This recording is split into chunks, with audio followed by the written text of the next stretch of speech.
kanyang pagkita. Kapaligiran sa diyang bihangang pinagandang sa langit. Mga ibot sa langit mukhang nagsisiyahan. Ganun din kaya ang buhay ni Aling Mabel. Mga anak, gising na kayo. Gising na kayo, bangon na kayo dyan. Gising na tayo, kailangan natin maaga. Bangon na dyan. Aling mo sa mga oras na iyon, ang handa na lahat.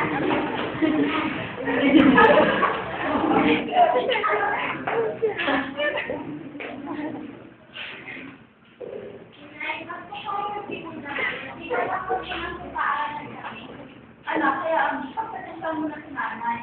Kaya pag nakaipon naman ako, makakapag-aral din kayo. At pinapangako ko na kapag nakaipon ako, makakapag-aral din kayo. At saka, pinapangako ko na hindi naman habang buhay kayo nagsisigala. Ibigin na po kayo mga kayo. Sige na. Wala. Sige na. Hindi naman sa pagdala natin, bibili ko pa lang sa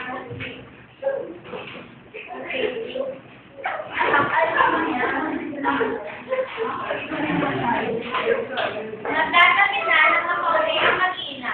Nag-inis na inis ang si Mang Ramon sa kanyang asawa para po sa pera. Ayun lang kayo. Kasi mo ita. Ang pera?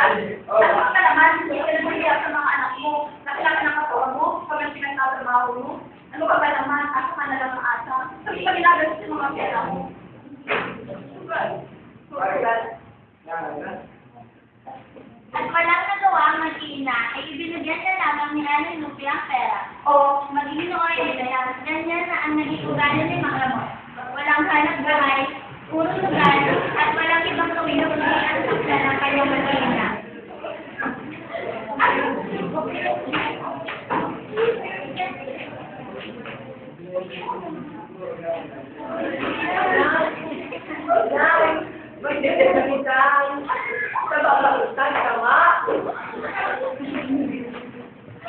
Walang inis si Aling Lupe sa tanong ng may isara ni Sakla.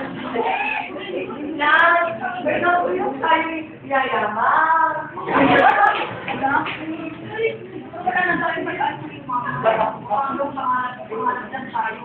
Kasi kita mo, napaka-lasang ginagawa. Hanggang sa makatulog na lamang ang mag-iina. Inabukasan, gano'n ulit ang nangyari. Nagtinda, halos maubos ang kanilang mga paninda. At tumangtuwa ang mag-iina sa kanilang pagbuhay. Ngunit may isang malapit na pangyayari ang nalalapit sa kanilang tahanan. Ayun ang pera. Pera na naman. Araw-araw na lang ba? Kaya na hindi hihingi mo? Bakit? Ay, salita ka. Bakit? Ay, kasi kakatan ako. Wala ka naman ginagawa. Sige mo na. Ay, wag kayo.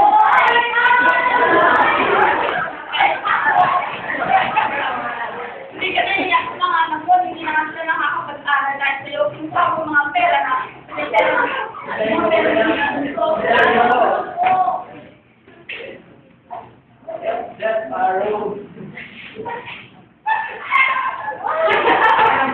Pera. Wala ng pera. Kinuha mo na lahat.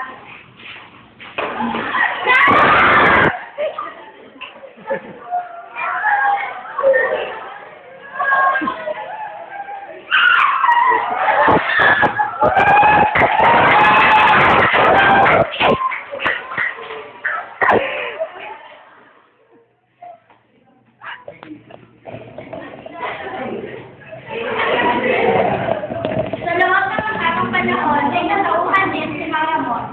Ngunit sa malakas na kaparaanan.